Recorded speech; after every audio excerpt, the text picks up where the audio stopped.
Hey, Shalom. Giving all praises to Yahweh Bashem, Yahushai. Double honors to the apostles and elders of Great Millstone.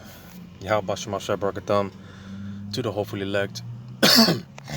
And I'm just back with a quick lesson, man, through the Spirit. Being that, matter of fact, let me jump right into it. That's 2 Peter chapter 3. 2 Peter chapter 3, starting at verse 10, it says, "But the day of the Lord will come as a thief in the night, in the which the heavens shall pass away with a great noise, and the elements shall melt with fervent heat. The earth also and the works that are therein shall be burnt up. Seeing then that all these things shall be dissolved, what manner of persons ought ye to be in all holy conversation and godliness?" So basically, being that everything's going to be burnt up, all the elements, all right, the rulership, all right, the management that the earth is currently in right now, all these things are going to be dissolved. All these things are going to be done away with, you see. And with that being said, if that's the case, then, our mind should be occupied on things pertaining to the heavens and the kingdom, more so to say, rather than things pertaining to this earth, all right? Because, just what I've been feeling lately, just what's been on my spirit, man, more and more every day. And this applies to the elect, because only the elect are going to be in this type of spirit, all right? What I mean is, just being in the spirit of just want to see this place burn, man, and just the hell with this place and the hell with this life, the hell with all this shit, That's the spirit that the elect are coming in, all right? The hopefully elect, all right? Like I said, I know I'm not the only one, So, with that being said, again, being that all these things, everything's going to be, destroyed, burnt up, done away with, what should our conversation be? What should be the focus of our mind? You see, because something that I often mention, even with the 2/3, man, in their spirit, they want the kingdom. They long for the kingdom, 2/3, even in their spirit. All right. But being that they lack that vision, they think that America's going to be here forever. So they try to establish the kingdom here, on this, in this wicked society, which, it doesn't mix,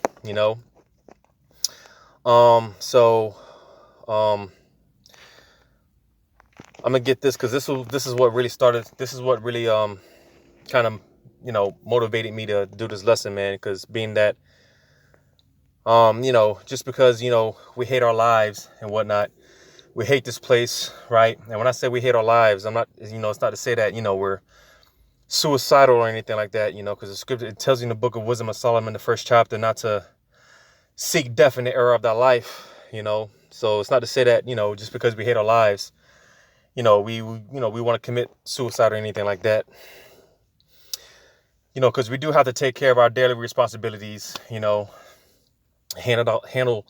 our business, right? And with that being said, I'm gonna read this in Matthew chapter 6, going into our Father's prayer. Matthew 6, starting at verse 10, it says, verse 9, it says, "After this manner, therefore pray ye, our Father which art in heaven, hallowed be thy name. Thy kingdom come, thy will be done on earth as it is in heaven. Give us this day our daily bread." So this is the point being, all we need is enough just to get by. Because, matter of fact, I believe the Apostle Paul said this in Philippians chapter 4. All right. Philippians chapter 4, starting at 12, it says, "I know both how to be abased, and I know how to be abound. Everywhere and in all things I am instructed both to be full and to be hungry, both to abound and to suffer need." So, and that's the case for a lot of us. Sometimes the Lord gives us more than what we need. Sometimes, we're borderline poverty, man. When, we're broke, you see. And pretty much what it's about is living a balanced life, right? Like I said, or as I read, going back to Matthew 6, right? Give us this day our daily bread, right? Living that fine line, right? Matthew 6 and 11, give us this day our daily bread, right?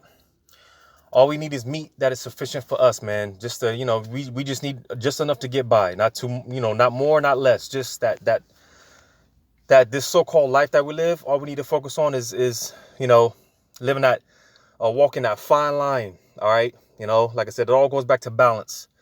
All right. We just need enough just to get by, to pay our bills and handle our business. That's all we need, man. Because like I said, Jake, they try to, they try to reach for the stars and whatnot, Like I said, they try to establish the kingdom in this wicked society. And that's just not how it works, man. This place is going to be destroyed. So again, what should our main focus be? All right. As far as being in this society, like I said, just walking that fine line. All right. Just meat that is sufficient for us to get by on a day-to-day basis. That's all we need, man. Because everything that we seek for, we're going to get it in the kingdom, man. And everything that we forsake on the side, listen, the Lord's going to give it back to us, man. Everything that we lose, we're going to get it back. We're going to obtain it again. We're going to see it again, So Luke 14, verse 33, it says, so likewise, whosoever he be of you that forsaketh not all that he hath, he cannot be my disciple. So you see, if you have too much attachments to the society, it's going to be harder to detach, right? When it all comes crumbling down, all right? You have the more attachments you have to this society, all right? Hey, the more easier it's going to be for you to take that charagma, because in order for you to obtain all your little so-called goodies and whatnot that you get from Esau, Edom, all right, from trusting in this government, in order to maintain those things, you're going to have to take that charagma.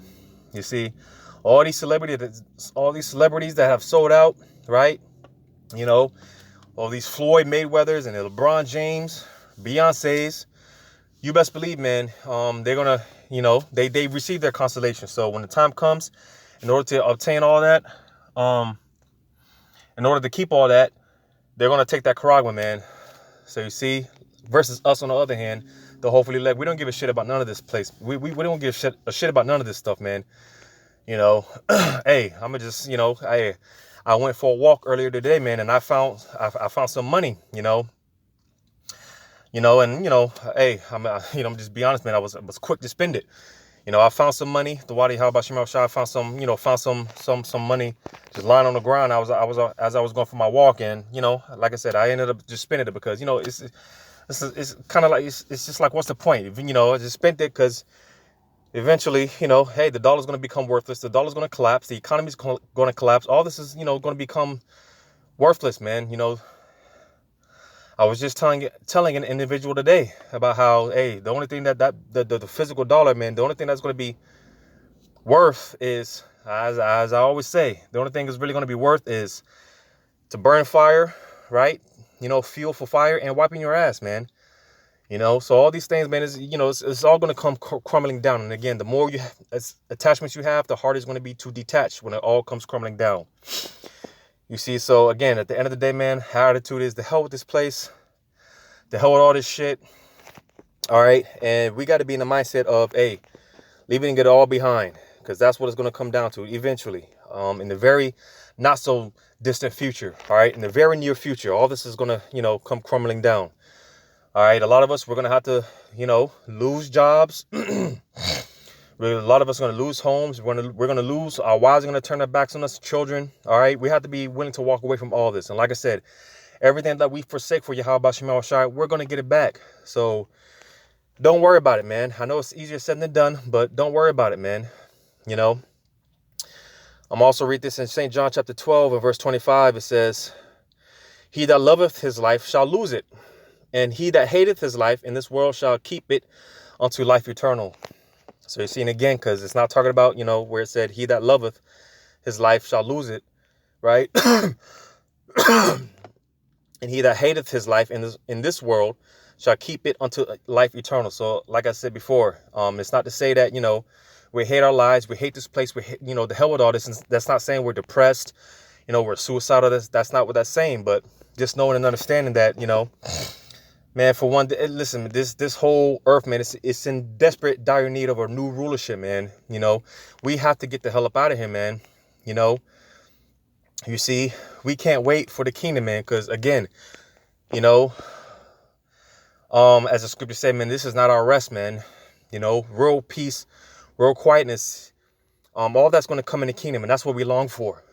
You see, so again, when it comes down to it, the help this place, all right, and for the most part, the people in it, all right, outside of the hopefully elect, you know, of course, we pray for one another, we look out for one another, you know, those that are sincere and whatnot.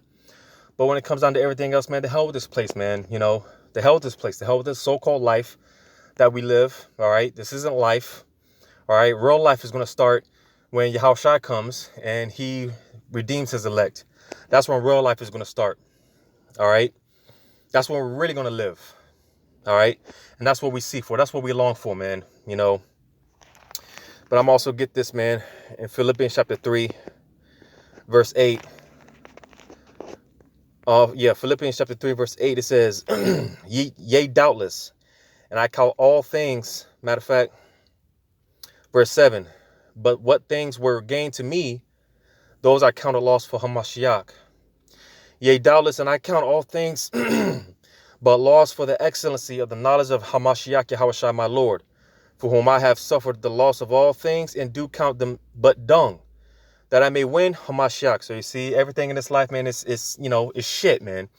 All right, it, you know, doesn't mean anything. Like I said, we take care of our responsibilities, we make our shekels, go to work, do what we got to do to pay our bills and handle our responsibilities. But at the end of the day, man, it's, you know, it doesn't mean shit, man. It's all shit. You know, we you know, we can care less about these things. We can't wait for this shit to, you know, be done away with, you know. And that, again, that should be our attitude, because we're trying to win Yahweh Shema Shai.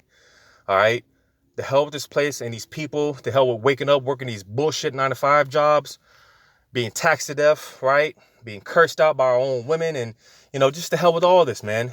You know, we're trying to win Yahweh Shema Shai, and we're trying to get the kingdom ultimately at the end of the day, man. That's what matters the most, man. You know. And this should be the first and foremost of, you know, at the forefront of our minds, man. Again, focusing on things pertaining to the heavens, the kingdom, man. You know, not things pertaining to this earth. You know, this wicked kingdom and in this wicked society. You know, so to hell with this place. All right. You know, so, you know, just real quick, man. Hopefully this was edifying. Giving all praises to Yahweh Shema Shai. Double honors to the apostles and elders of Great Millstone. Yahweh Shema Shai, Brakathum, to the hopefully elect. Lord's willing, until next time, Shalom.